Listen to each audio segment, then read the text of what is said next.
Viva! Rui Godinho, licenciado em Psicologia, desde 2016 que é diretor de Infância e Juventude e Família da Santa Casa da Misericórdia, mas posso apresentá-lo como um expert nestas coisas da infância e da juventude, pode ser? Obrigado por ter aceitado o convite. Muito obrigado eu, expert eu diria, mas diria um entusiasta sim, e um ativista também. E também, não é? Porque vai-nos falando muito sobre isso. Quando estava a preparar aqui esta nossa conversa, saltou-me uma notícia que me afligiu. Acho que a palavra é essa. É uma história de um tribunal, culminou num tribunal em setembro deste ano, mas tudo aconteceu em agosto de 2023. A notícia é um relato dos repórteres que estão no Tribunal de Leiria no julgamento de uma adolescente que confessa ter matado a irmã mais velha em agosto de 2023. O que me tocou neste relato foi a maneira como esta adolescente assumiu o crime no tribunal. E ela disse, eu passo a citar: estar na cadeia é melhor do que estar em casa. Esta adolescente matou a irmã por causa de um telemóvel. No julgamento não compareceu ninguém da família. Algumas das professoras estiveram lá e contaram que esta jovem, com 16 anos, na altura do crime, era maltratada em casa, chegou a ser espancada pelo pai à porta da escola e que o telemóvel era a única porta aberta para o mundo que lhe era permitida. Como é que um psicólogo especialista em jovens e em crianças, de risco, muitos deles, olha para este caso? Bem, o primeiro comentário é o que é que terá acontecido até esse momento, não é? Porque nós já conhecemos a história a partir desse dia do homicídio, o que é que se passou para trás, não é? Porque isso é um caso absolutamente extremo. E para ter um comportamento completamente extremo e assumido pelos vistos, da forma como disse, muita coisa passou-se para trás que não se sabe. E a segunda pergunta é: onde é que esteve a comunidade? Onde é que esteve os professores? Onde é que esteve a família? Onde é que esteve os centros de saúde? Porque naturalmente não foi aos 16 anos num episódio que isso aconteceu. Há todo um histórico que motivou essa situação. Não sabemos o pormenor, se houve aqui alguma descompensação psicótica, alguma questão de saúde mental, seguramente houve. Agora, não conhecendo o histórico, o que conseguimos intuir é que houve toda uma vida de maus tratos e de contextos adversos para o seu desenvolvimento. Portanto, na escola, nos vizinhos seguramente, na família também, passavam-se coisas, elas estão relatadas pelos professores, coisas graves de humilhação desta pessoa. E nós, comunidade, a dormir, no fundo, a fingir, sem instrumentos para conseguir ver, permissivos. O que é que nos está a acontecer? Bem, isto tem uma pergunta complexa, tem uma resposta complexa, mas uma das dimensões que podem explicar esta questão é: nós temos um grande estigma sobre a questão dos maus tratos. Há coisas que é evidente. Se uma criança aparecer com um olho negro, ninguém questiona que é um maltrato. Mas uma humilhação psicológica está na zona cinzenta para muita gente, sendo que o efeito é muito mais, até pode ser muito mais negativo para a criança até com o olho negro. Então, a coisa física nós reparamos logo e temos tendência para intervir, ou pelo menos para estar atentos. Se for um maltrato, uma humilhação, não é assim.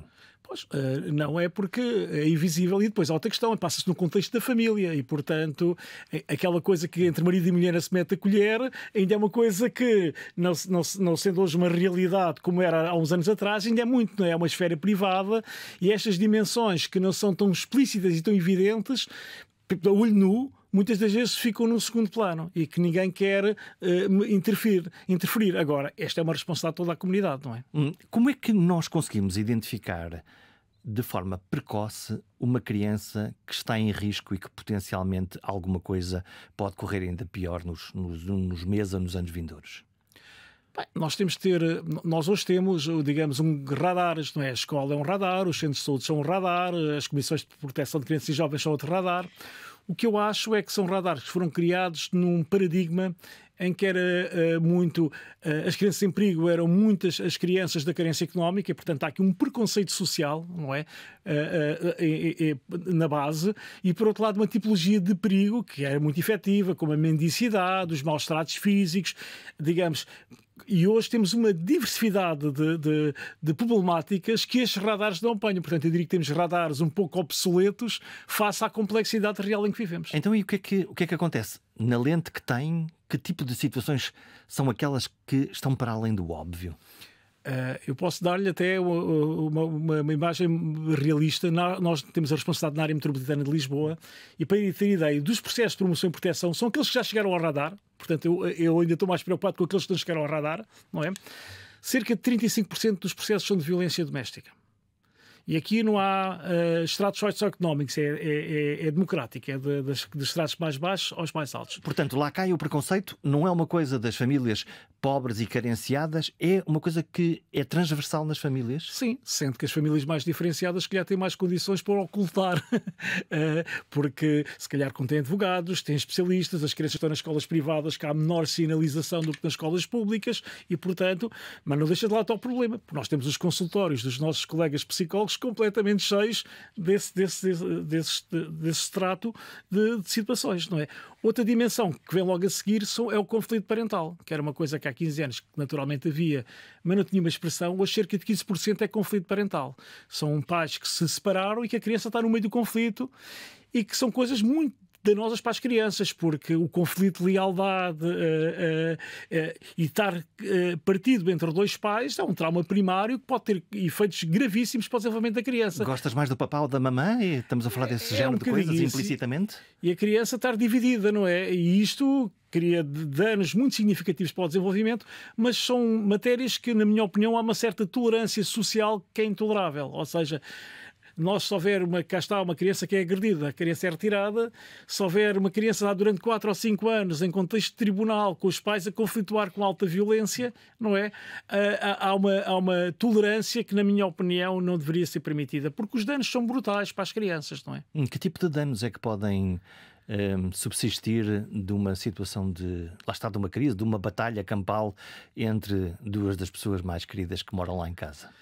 Eu diria que, primeiro, é um trauma que é um trauma primário, porque supostamente a pessoa que devia cuidar de mim é a pessoa que me está a maltratar. E isto, mesmo que não seja essa a sua vontade, porque as crianças têm sempre uma lente benevolente como são tratadas pelos pais, não é? Mas a criança fica partida, não é? Porque depois chega à casa da mãe e a mãe diz: tens de dizer ao teu pai que tem que comprar uns ténis porque é que comprei os últimos, e depois chega à casa do pai e o pai diz: tens de dizer à tua mãe, e a criança anda aqui perdida no meio disto a gerir. E às vezes estamos a falar de crianças muito pequenas com uma pressão psicológica brutal e com um sofrimento muito grande. Só que, como está clivada a família, não há uma parte protetora, é muito difícil ser neutro. E o sistema não tem muitos mecanismos, porque a judicialização só aumenta a litigância e o conflito. Portanto, é muito difícil de atenuar esta conflitualidade. Não é? Tenho uma curiosidade, que é, quando as coisas correm verdadeiramente mal, neste caso, ou quando há violência sobre as crianças, um maltrato sobre as crianças, e elas são muito, muito pequenas, como é que se ouve meninos e meninas de 2, 3, 4 anos? Se é que são ouvidas num tribunal? Bem, estamos a duas camadas. Uma coisa é ser ouvidas, outra coisa é ser ouvidas num tribunal, não é? Há mecanismos para ouvir as crianças, nomeadamente os psicólogos, não é? Sobretudo aqueles que se especializaram nestas áreas, mais da primeira infância, através do desenho, através da brincadeira, porque as crianças não têm uma capacidade de verbalização. Não há um interrogatório. Não há um interrogatório, não é? Portanto, aliás, o que é crítico é quando são ouvidos como se fosse um inquérito policial, porque a criança não sabe lidar com isso, não é? Fica muito perdida e o significado que as coisas têm para ela são muito diferentes. Portanto, eu diria, sim, há mecanismos, mas têm que ser mecanismos que são muito especializados. Não basta dizer, eu consigo falar com crianças, ou tenho jeito para falar com crianças. Não chega. Nomeadamente o tribunal, que é uma instituição muito formal.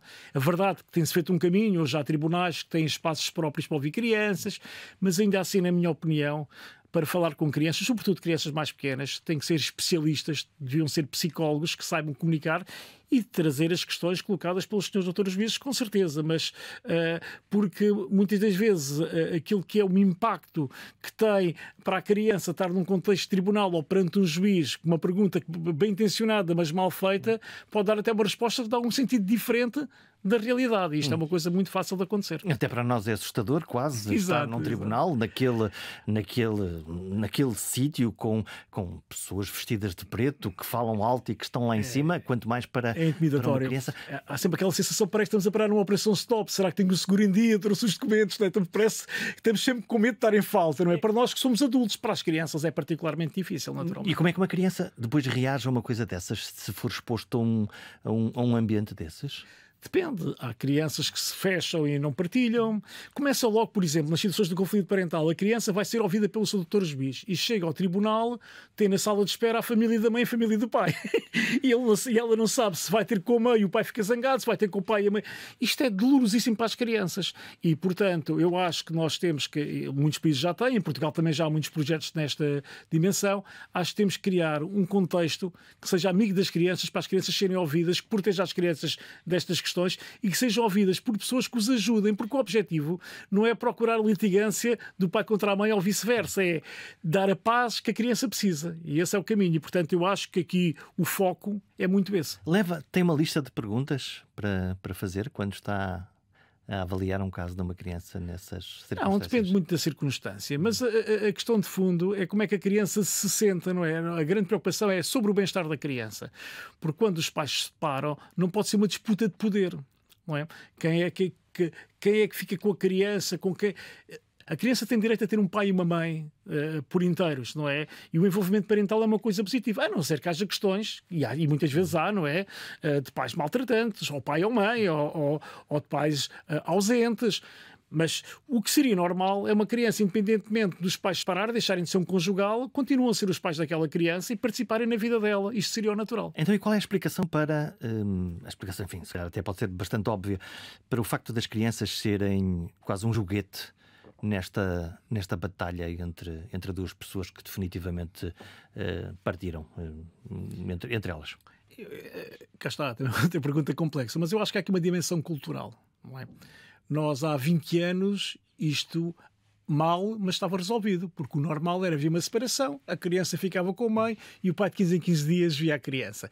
Era mau para a criança, portanto tinha o pai a participar na vida dela, e há imensos estudos sobre o efeito negativo das crianças de ter os pais ausentes. Eu estou a dizer pais porque culturalmente eram mais os pais, também havia ao contrário, mas esmagadoramente eram os pais. Hoje, felizmente, temos um maior envolvimento parental, temos os pais a querer participar na vida das crianças, mas traz novos problemas, porque da representação social, não é? Aquilo que estava resolvido fica em cima da mesa como um problema, quase como estamos a disputar a parentalidade na representação social, porque depois não são só os pais, são os avós, são os familiares, são os amigos, e às tantas parece que sou Benfica Sporting, não é? A ver quem é que vai ganhar o jogo, e às vezes a criança fica um pano de fundo, fica esquecida no meio, e eu acho que aqui tem que haver uma intervenção clara e imediata para proteger a criança, porque estes danos não vão ficar só na criança enquanto acontece esta clivagem, vai ficar para o resto da vida como futuro pai, como futuro cônjuge. Porquê? Porque é um modelo que internalizou, ou seja, é um modelo que internamente tem do que deve ser uma vida de conjugal ou parental, que é errada. Não fica esquecido lá na infância, ele continua dentro de nós. Eu com outros colegas, como o Dr. Paulo Guerra e João Pedro Gaspar, há pouco menos do ano, fizemos um livro com 50 pessoas, escrevemos sobre a infância, chamado exatamente isso, que era o que passa na infância não fica na infância. Porque o que passa na infância é aquilo que nos vai marcar para a nossa vida. E, portanto, não se pode menosprezar o impacto que estas experiências adversas têm na infância. Isso, falamos um pouco antes de estarmos a gravar nesta conversa, a propósito dos modelos de aprendizagem, do ir à escola. Hoje, à escola primária, a partir logo dos 6 anos, mas de facto muito antes, nos jardins de escola, em que as crianças começam para lá ir, e onde se começa a ter contacto, lá está, com as cores, com as palavras, com as primeiras letras. Fica desde logo aí quase uma marca para a vida da decisão do maior ou menor sucesso daquela criança enquanto adulto no futuro. Sem dúvida, aliás, isso é grande novidade na última década sobre educação. Para nós que somos desta área e para os pediatras, isso era uma coisa evidente, mas hoje a própria economia tem um conhecimento profundo sobre esta matéria e sobre os impactos que isso tem para a desigualdade. O Ekman, foi Prémio Nobel da Economia em 2020, diz que o maior retorno de investimento é nos 3 primeiros anos de vida. E quando estamos a investir na idade adulta, já tem um efeito de retorno muito pequeno. E então o que é que está a acontecer? É um olhar, sobretudo para os 3 primeiros anos de vida, com uma grande prioridade. Há pouco dava-lhe o exemplo, um estudo grande que existe na União Europeia que diz o seguinte: crianças aos 3 anos protegidas, os pais protegidos pelo Estado de qualquer forma, têm um vocabulário em média de 400 palavras. Se for classe trabalhadora, working class, como dizem, daqueles trabalhos mais tipo supermercado, coisas mais de funcionamento básico, 600 palavras. Se tiver pais licenciados, 1200. Ou seja, aos 3 anos de idade pode ter o dobro ou o triplo de vocabulário. Quando aos 3 anos temos o dobro ou o triplo de vocabulário, é uma diferença entre uma vida de inclusão ou de exclusão. Não existe já uma igualdade de oportunidades, há uma disparidade enorme. Portanto, é logo na primeira infância que tem que se atacar este problema. E depois há a maneira de recuperar, porque no fundo o saber mais palavras ou menos palavras depois tem implicações na maneira como se lê um livro mais tarde, da maneira como se entende o mundo, da maneira como se fala uns com os outros. Como é que depois se consegue fazer a recuperação deste atraso muito, muito fundamental, que segundo julgo ter entendido? É sempre possível recuperar, mas o esforço, o investimento é muito superior e, em média, a taxa de probabilidade de sucesso diminui. Claro que quando falamos de médias, há sempre os outliers, mas estamos a falar daquilo que é o normal. Isto não é só no vocabulário, isto é em várias áreas, até em áreas da motricidade. Há um estudo chamado de JUMP, que é o salto ao pé coxinho. E, por exemplo, as crianças de famílias mais diferenciadas em termos da formação têm mais capacidade de saltar vezes seguidas ao pé coxinho de crianças com os pais em situação de maior exclusão. Até em dimensões, porque estas questões da motricidade e cognitiva estão ligadas e, portanto, uma coisa impacta a outra também. A ciência está a nos oferecer cada vez mais conhecimento. Disse-me há pouco que há coisas que são de conhecimento comum dos psicólogos e dos educadores há muitos anos. Todavia, a sociedade, os políticos, nós, os leigos, não tendo consciência de que essas coisas acontecem assim, continuamos infinitamente a fazer os mesmos erros durante os próximos anos.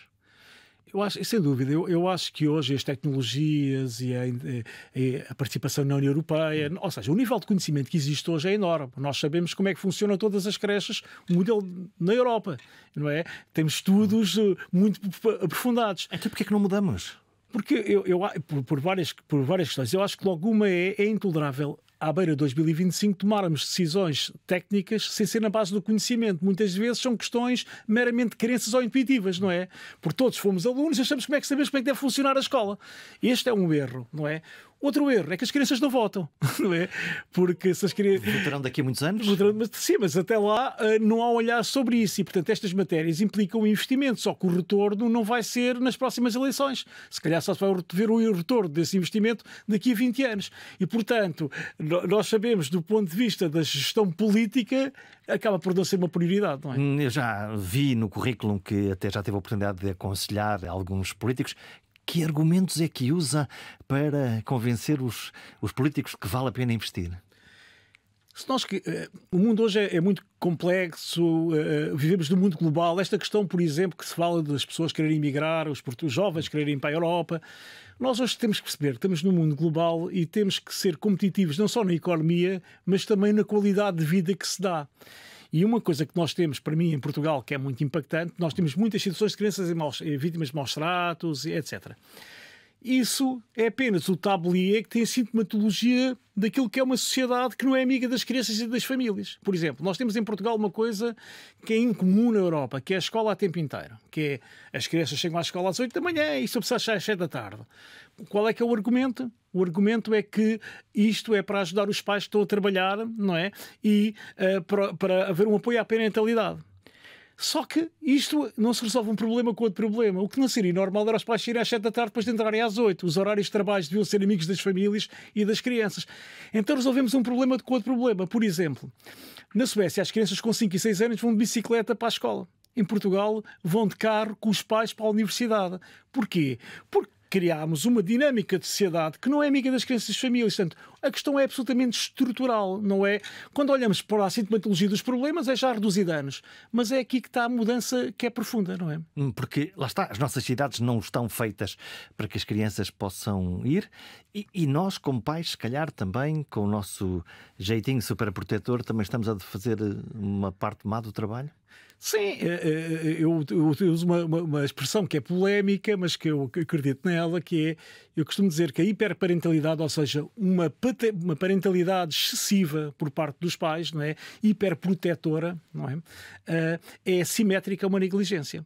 Só que é socialmente aceite, porque os pais da porta da sala, dos grupos do WhatsApp, é uma coisa que as pessoas podem dizer, isto é excessivo, mas é porque gosta muito do filho. E, portanto, tem uma certa tolerância social. Uma mãe que deixa uma criança sozinha na rua a brincar, é uma mãe negligente, é criticável. Mas o efeito é simétrico. Porquê? Porque estamos a criar crianças que depois não sabem resolver os problemas da vida prática. E até criamos uma situação. Eu vou dar um exemplo. Eu já escrevi um artigo sobre isto que eu chamo-lhe o paradoxo do escorrega, que é, quando era criança, eu tenho 51 anos, sou de Évora, e quando era criança ia para o parque infantil e descia ao escorrega, que era muito íngreme, tinha quase 2 metros de altura, tinha uma caixa de areia, quando chegava abaixo esfolava ao joelho, que eu saiba nunca morreu ninguém, mas aquilo era altamente desafiante. Hoje em dia, com o medo que existe que haja perigo, o que é que acontece? Os escorregas têm 1 metro, são quase horizontais e que as crianças de 2 anos, quando querem deslizar, como o meu filho, ficam presos com a roupa, porque aquilo tem uma liga metálica que nem permite deslizar e, portanto, estamos a criar uma sociedade que é completamente artificial. O Kierkegaard Kardec diz, se filtramos a realidade à criança, ela destrói-a. E nós estamos a criar uma sociedade muito protetora, mas as crianças não aprendem a crescer e a viver. E o paradoxo é isto, é que a sociedade hoje é muito mais complexa na vida adulta, mas as crianças não aprendem a lidar com a adversidade durante o seu desenvolvimento. Estamos a criar uma sociedade menos elástica? Menos responsiva? Eu acho que sim, porque isto, como tudo, tem que haver equilíbrios, não é? Eu quando era miúdo, na primária, só tinha aulas de manhã. Eu à tarde, eu sou de Évora, eu almoçava em casa dos meus avós e brincava a tarde toda no bairro. Ia lanchar a casa do amigo ou do outro. Se fôssemos roubar fruta ao vizinho, tínhamos a vizinha a falar com a mãe e, portanto, a comunidade protegia e havia um contexto de vida comunitária. Hoje isto existe muito pouco, não é? Eu moro num prédio que não conheço os meus vizinhos. E, portanto, essa receita me resulta de não haver uma partilha da responsabilidade que é da vida coletiva. Eu acho que essa é uma dimensão que temos que melhorar, sem dúvida. Vamos lá regressar aos anos 80, lá está, aos anos em que estávamos na escola, em Évora, eu em Caminha, lá em cima, que é, a escola era só uma, da mesma forma que o infantário era só um, e lá estavam as crianças das famílias mais ricas, mais pobres, mais remediadas, estávamos todos juntos na mesma sala de aulas e todos tínhamos que fazer as mesmas tarefas e aprender o que havia para aprender. Já não falo das reguadas, que não é politicamente correto. Hoje em dia há uma espécie de segregação. As crianças que vêm de famílias que têm mais posse económicas vão ao colégio privado, ou então vão para uma escola pública que é mais reconhecida, os outros menos. Há uma menor mistura, uma menor diversidade social? Eu julgo que genericamente sim, particularmente nas grandes cidades, porque nas terras mais pequenas, por uma questão de escala, não se sente tanto isso. Eu julgo que sim. E acho que é um caminho errado. Eu há pouco falava o exemplo das creches, são estudos do Banco Mundial, do Banco Mundial, em que diz o seguinte: crianças de um setor mais carenciado, famílias mais carenciadas, ter acesso a uma creche de qualidade média, ganham. Se forem famílias da classe média com pais diferenciados, se a qualidade for média, é ela por ela. Se forem pais diferenciados e com competências educativas, a criança perde. Portanto, a solução que se diz, o Banco Mundial, estamos a falar do Banco Mundial porque quando falamos de dinheiro é importante, os FMIs desta vida têm também sempre as coisas boas. O que é que se diz? Para haver um modelo universal, que é o que o governo português defende, que é ser universal o pré-escolar e a creche, temos de ter respostas de alta qualidade para todos ganharem. É claramente intuitivo nós percebermos que pessoas de famílias mais carenciadas terem crianças que vêm de outros contextos familiares ganham com isso, porque cá está, tem mais vocabulário, tem mais mundo. Faz mais sentido. Isso é intuitivo. Mas o que é interessante também é que crianças de níveis de muito diferenciados do ponto de vista das competências dos pais, estarem em contextos em que estão crianças também que vêm de outro tipo de ambientes, também ganham com isso, ou seja, porque têm a experiência social. Hoje há estudos sobre isso e que demonstra que um contexto em que inclui todos é benéfico para todos, não é só para as crianças mais carenciadas ou para as famílias mais carenciadas. Só que isto é uma mudança de paradigma que tem que acontecer, sobretudo na cabeça dos pais, porque há muito preconceito social sobre isto e, portanto, isto tem que ser combatido, sobretudo no campo das ideias com os pais. Lá estamos a proteger. Há alturas em que proteger é absolutamente necessário e quando as coisas correm definitivamente mal, há um caso de violência, há um caso de negligência, aí o braço do Estado move-se e estas crianças são retiradas das famílias. Como é que é o processo de comunicação de um evento tão traumático como retirar uma criança do seio da família por razões que obviamente têm que acontecer, que são de violência, de negligência, de maltrato, enfim, podemos fazer uma lista imensa de malfeitorias. Bem, só uma questão que é quase filosófica. Nós, na nossa lei, bem, as nossas leis são ótimas. As nossas leis são das mais evoluídas no país. A operacionalização, nem sempre. Há uma mudança muito significativa há uns anos que é os pais deixaram de ter o poder paternal sobre as crianças para ter o exercício das responsabilidades parentais. Ou seja, os pais não são os donos das crianças. Não é um poder perpétuo, é uma responsabilidade que têm. Ora, se os pais não cumprem essa responsabilidade, pondo as crianças em perigo, é competência do Estado intervir para que a criança não esteja em perigo. Como é que acontece? Toda a comunidade pode sinalizar. Um centro de saúde que encontra uma criança que traz marcas ou que a criança verbaliza tem que comunicar imediatamente. Uma polícia, uma escola, até um vizinho. É um dever de todos nós, enquanto cidadãos, percepcionando que há uma situação de perigo de comunicar. E isto pode ser de dois níveis. Um primeiro nível, a nível da CPCJ. A CPCJ, a Comissão de Crianças e Jovens, implica um consentimento dos pais, ou seja, para os técnicos poderem intervir, os pais têm que dar consentimento. Mesmo que as coisas estejam a correr mal? Se estiverem a correr mal e houver perigo e os pais não derem consentimento, o que acontece é que o processo vai para tribunal. Ou seja, a CPCJ diz, a criança está em perigo, os pais não deram consentimento, então o processo vai para tribunal. E aí já tem uma força diferente, já não é uma questão optativa dos pais terem ajuda ou não, mas é o Estado a dizer que, independentemente da vontade dos pais, o Estado tem que intervir para proteger a criança. E quem é que intervém? Quem é que lá vai? Depois depende do grau de gravidade. Se estamos a falar de uma situação de perigo de vida, tem que haver uma retirada. E aí, quem é que vai? Há as equipas da assessoria ao Tribunal da Segurança Social, ou na área metropolitana de Lisboa, da Misericórdia, que em articulação com as polícias e com o Tribunal executam mandatos de condução, em que vão à família a retirar a criança, ou ao contexto, às vezes não há família, às vezes é mais protetivo ir à escola. A preocupação sempre é proteger a criança desse processo que é potencialmente muito traumático, que é uma criança, de repente, ser afastada da família, depende da idade, depende do contexto, mas é potencialmente muito traumático. Como é que um psicólogo explica a uma criança pequena que a sua família, que já não vai ver a sua família nos próximos tempos? Bem, a questão não se trata de não ver a família. Aliás, uma boa prática é ver a família. Eu fui diretor de uma casa de acolhimento durante 15 anos e a primeira coisa que fazíamos quando nos comunicavam com a polícia, através do tribunal, que uma criança ia entrar, a primeira coisa que fazíamos era ligar aos pais e dizer que quero que venham cá ter convosco para ver os vossos filhos, para ver onde é que eles estão e vamos em conjunto pensar como é que podemos ajudar que eles possam voltar para casa. Ou seja, a forma como se lida com isso pode ser apaziguadora, quer das crianças, quer das famílias, porque é o que eu dizia sempre. Vocês que são os pais que amam o vosso filho e nós que somos profissionais que queremos ajudar, temos o mesmo objetivo, é que ele esteja bem. E, portanto, vamos fazer uma aliança. Agora, não quer dizer que aconteça sempre desta maneira, não é? Portanto, mas isto era o que seria adequado. E as famílias compreendem? Olha, eu tive 15 anos no direto com adolescentes. Eu diria que às vezes, no momento da crise, não é? Porque é muito bruto. Nós imaginamos tirarem um filho que está connosco sair, não é?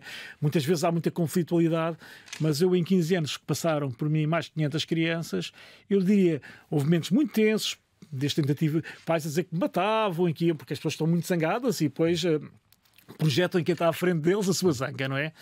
Mas eu acredito mesmo nisso. Sentiu-se em risco real? Às vezes um bocadinho, não é? Ter um pai comando com 2 metros a dizer que vai perseguir os meus filhos e que os vai matar não é uma coisa agradável de ouvir. Mas eu, da minha experiência, é mesmo real o que eu vou dizer, que é, eu acho que quando tratamos as pessoas com ética, com transparência, com clareza, olhos nos olhos, mesmo a dizer coisas difíceis, eles no momento podem não entender e ficam muito zangados, mas no médio prazo, não é? Isso não existe. Aliás, eu encontro muitas crianças e famílias na rua da minha vida, não é? No supermercado, no futebol, que passaram por mim há 10 anos, há 15 anos, e até hoje não tive uma única situação em que as pessoas sentissem de outra maneira. Mas é isto, temos que ser profundamente responsáveis do ponto de vista ético e muito empáticos da forma, mesmo quando dizemos coisas difíceis. Eu já disse a pais que eu vou informar o tribunal, que vou inibir os contactos porque a sua presença junto do seu filho é altamente prejudicial. Estou a falar de casos, por exemplo, de abusos sexuais ou de coisas assim.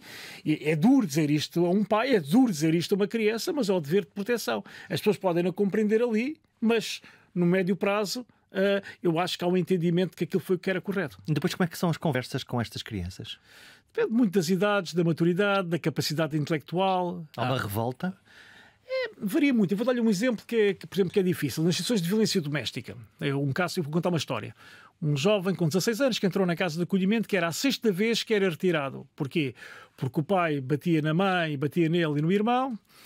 Eram retirados e depois este jovem passou por... Quando chegou a mim, era a 6ª casa de acolhimento, já tinha passado por 5 casas de acolhimento, e o que acontecia quase sempre, por regra, era isto. Ele, na primeira semana, dizia-me: eu quero ir à polícia fazer queixa contra o meu pai, porque o meu pai é um bandido e bateu na minha mãe, não pode ser, e quer que ele seja preso. É? Passado 2 ou 3 semanas, estava-me a dizer: o meu pai já me perdoou, quero ir para casa.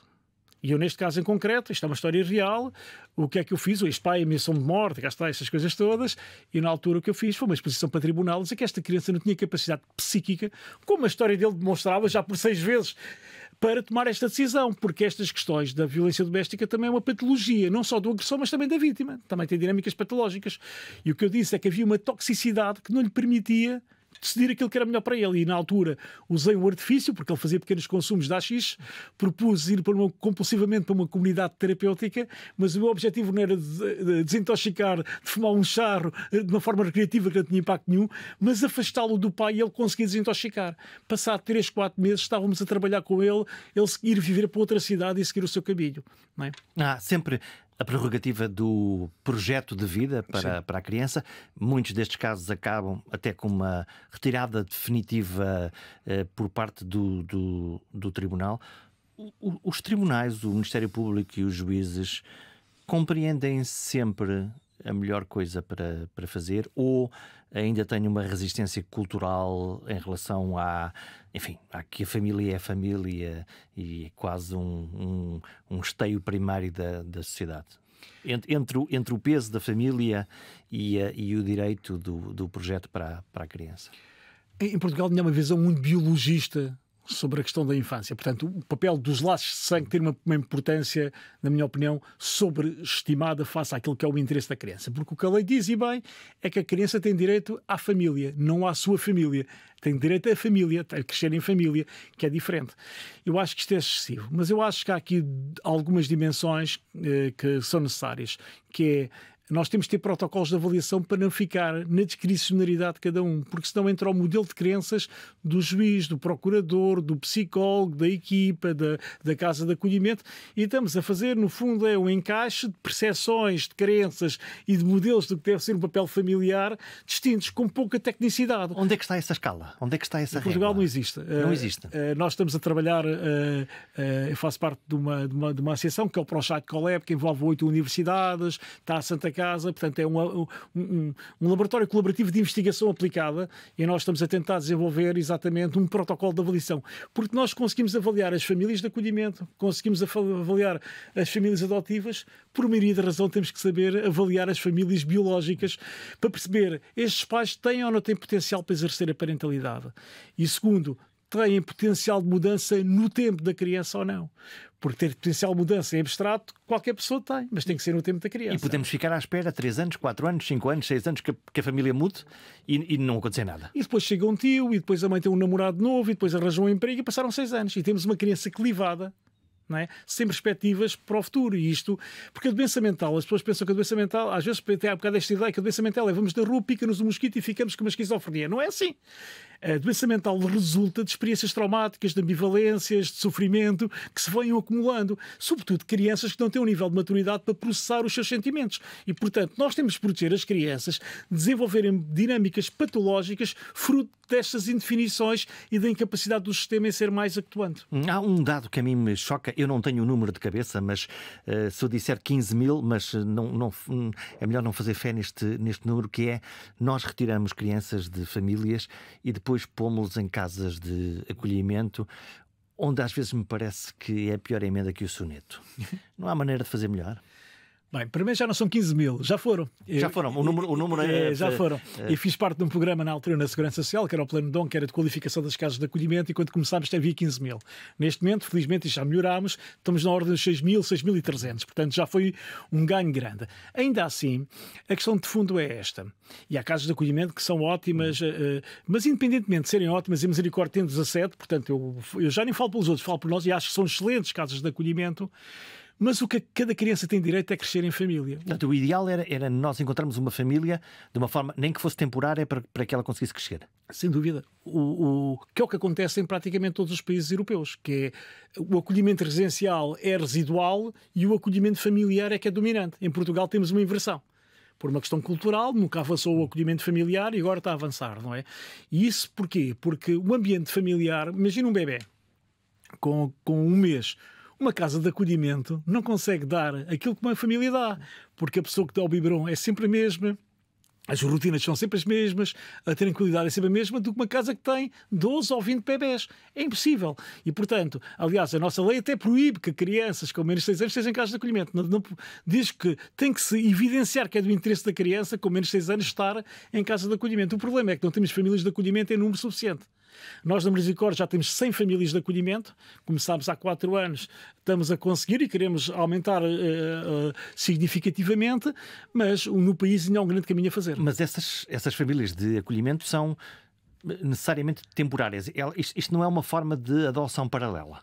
Não, porque o objetivo, quando uma criança é retirada, é que volta para a família de origem. Ou seja, há uma família que houve um problema, a criança estava em perigo e a criança foi retirada. O primeiro objetivo é que a criança possa voltar para essa sua família. E, portanto, esta família de acolhimento garante um ambiente familiar até que a criança possa voltar para o seu contexto normal. Esse é o final feliz que se pretende. E precisamos que as famílias de acolhimento sejam colaborantes com a família de origem. E da nossa experiência, nas crianças que já voltaram para as suas famílias de origem ou que foram adotadas, as famílias de acolhimento continuam na vida das crianças, como se fossem uma espécie de padrinhos, não só da criança, mas da própria família. Eu acho que isso é uma coisa muito positiva. Vamos falar de adoção. Vemos muitos casais a quererem adotar. Vemos claramente que há crianças que precisam de um projeto de família. Mas volta e meia há a manifestação de uma incompreensão, que é: mas porquê que nunca mais chega à minha criança? A minha, no sentido que leva-me a perguntar qual é a parte do projeto que estão a oferecer para a criança ou o projeto que estão a oferecer para si próprios. Mas enfim, pode ser uma contradição. Não, esse é mesmo o tópico, porque a questão que se coloca é: o processo adotivo é para proporcionar uma família à criança, não é para proporcionar um filho e uma família. Só que muitas vezes as expectativas são controgadas. Qual é que é a explicação? Muito simples. A primeira explicação é: o número de crianças para a adoção é muito inferior, cerca de 20 vezes inferior ao número de casais que quer adotar. E então, se viemos a falar de crianças bebés brancas sem doenças, é exponencialmente inferior o número de crianças que estão disponíveis para a adoção do que os casais querem adotar. Daí o tempo. A criança, quando tem um processo de adoção, rapidamente é adotada. Quando tem estas idades, quando são adolescentes, não conseguimos. A família que está à espera, porque há uma expectativa errada. E o que é importante é um ajuste de expectativas para dizer: se calhar não é preciso mais candidatos à adoção nesta fase, porque já temos uma lista tão grande, não é? Que nunca vai adotar. Porquê? Porque o número de crianças a ser adotadas é menor. E isso não é uma coisa negativa, porque é um sintoma de desenvolvimento de uma sociedade. Se for à Dinamarca, crianças dinamarquesas a serem adotadas, nascidas na Dinamarca, é residual. Porquê? Porque é um país que oferece condições às famílias para cuidarem das crianças. Se formos a países mais subdesenvolvidos, o nível de adoção é muito maior. Nós passámos nos últimos 15 anos de 600 para 150. Portanto, isto é um lado positivo. É que as crianças conseguiram estar num contexto familiar natural e não precisaram de ser adotadas. Agora, para os casais que querem adotar, ficam com aquele sentimento mas há tantas crianças em casas de acolhimento e não podem ser adotadas, mas estamos a falar de adolescentes. 72% das crianças em casas de acolhimento são adolescentes, com problemas de comportamento, com comportamentos delinquentes, e essas famílias não querem adotar essas crianças. Portanto, há uma rejeição. Como é que se faz a avaliação destas famílias que querem adotar? Há todo um processo de avaliação, com entrevistas psicológicas, com domiciliárias, falar com outros familiares, em que se vai avaliar as competências para o exercício da parentalidade. A grande questão é como há um desfazamento grande entre a oferta e a procura, como eu estava a dizer. Muitas das vezes, se quiserem um bebê, podem estar 8 anos à espera, porque não há. E o problema é que ao fim de 8 anos já somos outra pessoa diferente. Não é? E muitas das vezes este tempo de espera, faça uma expectativa de uma coisa que não acontece, é demolidor. É como nós sabemos que os casais também que não conseguem ter filhos e vão para os testes de fertilidade, o impacto que isto tem também na própria dinâmica familiar, conjugal, e portanto este tempo de espera para uma coisa que não vai acontecer, ou se acontecer vai ser daqui a muito tempo, não é? Também tem um efeito negativo para as famílias. Portanto, eu acho, e há muito tempo que o defendo, de haver uma maior transparência para dizer não é necessário termos mais famílias candidatas à adoção porque não temos crianças para ser adotadas. Ou então, outra coisa que é termos candidaturas para perfis de crianças com deficiência, crianças mais velhas, porque essas necessidades temos. Fazer ao contrário. Fazer ao contrário. E em Espanha fazem isso. Fazem campanhas para dizer precisamos de famílias adotivas para crianças com mais de 12 anos ou para crianças com deficiência. E então as motivações é ajudar essa criança e isso acontece. Em Portugal continuamos a pensar que a adoção é a cegonha que leva o bebê para a casa da família. É quase um mercado de bebés, no fundo. Pois, mal comparado. Eu admito que a generalidade das pessoas tem melhor boa vontade e desejo, mas não é claramente coincidente com aquilo que é as características e as necessidades das crianças. E quando se faz a avaliação das famílias, podemos chegar à conclusão que aquela família definitivamente não é uma boa família para acolher uma criança, para adotar uma criança? Sim, atenção, a família adotiva, a família de acolhimento tem características diferentes, porque pretende coisas diferentes, mas sim, nós fazemos muito isso, não é? Porque é diferente ser pai biológico do que acolher uma criança, porque estas crianças tiveram uma experiência traumática e quando chega ao contexto familiar, sobretudo no acolhimento familiar, uma criança de 8 anos que viveu 8 anos em contexto de exclusão e num contexto em que foi vítima de experiências traumáticas, quando chega à nossa família, traz questões, não é? Que é difícil uma família lidar e, portanto, nós temos que escolher famílias que tenham essas competências plus e temos que as ajudar a lidar com essas situações. Porque há um choque? Essas crianças testam a família? Sim, isso é normal, não é? Isso tem a ver com a questão da vinculação, não é? Nós queremos testar. Eu dou-lhe um exemplo. Quando o meu filho, o segundo filho, nasceu, o Pedro, o João, que estava habituado a ser filho único, não é? De repente tem o pai com o mano ao colo e dizia-me assim: ó papá, podes pôr o Pedrinho no chão e vir brincar comigo que ele gosta muito de estar no chão. Isto é o natural das crianças. As crianças também querem ter segurança do seu amor, não é? E portanto, sobretudo crianças que nunca tiveram esse amor, quando tem alguém que gosta deles, há uma ambivalência, eles vão fazer o quê? É aquilo que nós chamamos da psicologia. Vão atacar o vínculo para confirmar. Deixa lá ver se isto aguenta. Deixa lá ver se eu posso abanar para saber se as maçãs estão boas ou se estão podres, não é? É um pouco isso. Então, mas e esse abanar não provoca aí umas tensões? Sem dúvida. Por isso é que nós temos que preparar as famílias para saberem isto vai acontecer, a priori. E elas acreditam? As pessoas, quando estão a querer ter as crianças, estão muito a pensar no bebê e não ouvem muito o que nós dizemos. Tem uma audição seletiva. Mas esse trabalho é das equipas técnicas. Nós temos de trabalhar muito com as famílias para elas receberem. Isto não tem a ver consigo. Isso tem a ver com ele. Tem a ver com a criança que ele tem tanta insegurança que já não suporta mais ser rejeitado. Então, a primeira coisa que ele vai fazer é tentar rejeitar para ver se tu aguentas ou não. E se tu não aguentares, vai dizer haha, mais um como os outros todos. E confirmou. Se tu aguentares, ele começa a ficar ambivalente. Eu costumo fazer esta metáfora. É como um surfista entrar no mar quando está picado, não é? O que é difícil é passar a zona de arrebentação. Às vezes a onda sobe e voltamos para trás. E depois, quando passamos a zona de arrebentação, o mar fica mais flat e aí sim conseguimos ter uma certa estabilidade. Quando nós estamos a falar de filhos biológicos e eles se portam mal, nós, os pais, eu pelo menos, quando me zango, posso me zangar tranquila e à vontade, porque me zango e sei que nada de substantivo vai mudar nessa nossa relação. quero imaginar que nessa relação entre pais adotantes e crianças que têm essa biblioteca de vida difícil, seja um pouco mais difícil estabelecer a fronteira? Sem dúvida. Essa é um tema que é muito delicado tecnicamente, mas é muito efetivo, que é nós, como pais, nós não racionalizamos a relação com os nossos filhos, nós agimos emocionalmente, não é?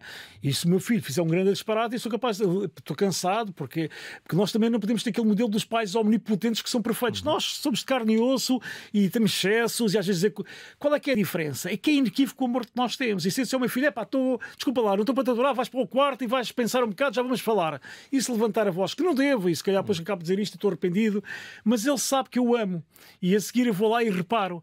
Estas crianças, como tiveram muitas experiências traumáticas, o mesmo comportamento pode reativar sentimentos mais traumáticos e ativar comportamentos, não é, que são mais críticos. Portanto, não podemos agir apenas com o coração, como fazemos com os nossos filhos. Temos que ter um pensamento sobre aquilo que nós fazemos. Aquilo que eu chamo de intencionalidade terapêutica.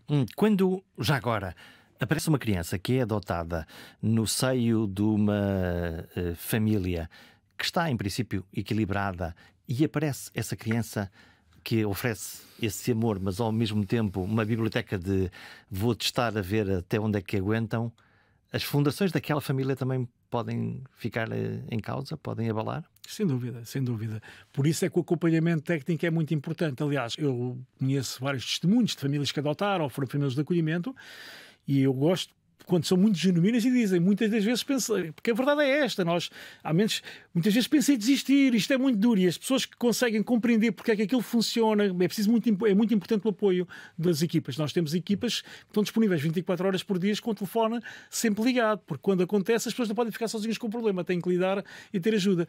Mas depois também quando se consegue superar estas adversidades, também ficamos mais ligados, ficamos mais coesos e também somos melhores pessoas e aprendemos melhor a olhar para a vida, não é? Portanto, se é exigente, não podemos ter uma visão romântica sobre a coisa, mas também é muito gratificante. E quando as coisas correm definitivamente mal, até me custa usar a palavra, e há uma devolução, não quero ficar com esta criança, uma rejeição. Já aconteceu, não é? Quer na adoção, no acolhimento familiar, nós temos cerca de 180 crianças que tiveram acolhimento familiar, temos cerca de 1% de situações de crianças que tiveram que sair. Muitas das vezes também foi num processo de aprendizagem, de matching, não é? Que nós pensámos esta família serve para esta criança e depois lá chegando, porque a gente às vezes só abrindo um melão é que se percebe. Houve um erro de avaliação, no fundo. Não, é que a informação que nós temos também da criança é residual. Recebemos aquela informação naquele dia e conseguimos projetar um determinado tipo de funcionamento. E nem todos os casamentos são perfeitos à primeira vista, não é? Mas o que eu diria era isto, que é, mas da adoção também, porque muitas das vezes há um romantismo sobre a coisa. Eu não quero assustar com isto as pessoas que querem adotar, mas quando adotamos uma criança que teve 2 anos acolhida numa instituição porque foi vítima de maus tratos, acho que lá por as crianças não verbalizarem o seu sofrimento, o sofrimento está. Eu costumo dizer, é como se os seus órgãos emocionais estivessem danificados por dentro, só que não são vistos a olho nu. E geralmente, depois ali na fase da latência, até aos 6, 10 anos, a coisa não é visível. Mas quando chega à pré-adolescência, aquilo que era o sofrimento que estava cá dentro, muitas das vezes há uma externalização e vem cá para fora. E de repente diz, então, mas se ele era tão quietinho e agora tem este tipo de comportamentos, agora é agressivo, agora mente, agora rouba. Porquê? Porque esta criança muitas das vezes teve coisas difíceis de gerir emocionalmente com as quais esteve sozinha. Por isso é que é muito importante o acompanhamento. Nós na Misericórdia estamos agora com um programa que é novo, que é muito importante na nossa opinião, que é o acompanhamento da pós-adoção. Um casal quando adota tem que porque atualmente quando se adota acabou. Portanto, adotou, já é um processo civil, é o filho, e segue a vida. E o que nós estamos a tentar fazer é um projeto que é voluntário, mas com uma grande aceitação das famílias, nós queremos continuar na vida das famílias adotivas, não com uma imposição, não com uma fiscalização, mas com uma relação de ajuda. Para quando começam a haver questões difíceis de... Imagina, tem outro filho biológico. E esta criança começa a bater no outro. E o outro vai dizer, agora meteram cá este em casa. Estas coisas acontecem. E é importante que as famílias não fiquem sozinhas com isto. E, portanto, nós temos de estar na relação de ajuda com as famílias para, em conjunto, conseguirmos ajudar a que consigam lidar com estas situações. E nesse caderno imaginário ou real que mantém ao longo dos últimos anos, onde é que estão as histórias que mais lhe encheram o coração? O acolhimento familiar é uma coisa. Eu estou há 25 anos no sistema e eu bati-me durante 20 anos para haver acolhimento familiar em Portugal. E quando conseguimos finalmente lançar o programa de acolhimento familiar, em que estamos a aprender, fomos estudar todos os modelos que havia na União Europeia, ver quais eram as melhores práticas. Tivemos colegas nossos que foram para o Canadá, ver como é que se fazia no Canadá, porque temos que aprender a fazer bem.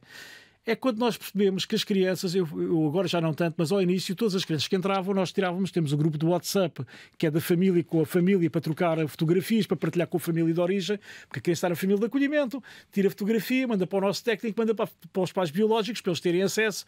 E eu, nos primeiros anos, estava em linha com quase todas as situações. E uma coisa que é absolutamente inacreditável, que é a cara da fotografia da criança quando é retirada. Chega sempre com ar triste, cansado, fechado. Às vezes bebés recém-nascidos, passado uma semana, é outra criança, com os olhos a brilhar. A magia do ambiente familiar é uma coisa altamente mágica. Eu sei isto dos livros, mas ver isto na realidade é uma coisa absolutamente emocionante. E nós temos famílias de grande qualidade. Nós temos famílias que têm 5 filhos e que acolhem no acolhimento familiar. Nós temos um caso de uma criança finlandesa que os pais voltaram para a Finlândia e, passado 3 anos, continuam a ter contacto com a família de acolhimento e fazem teams e vêm cá visitar.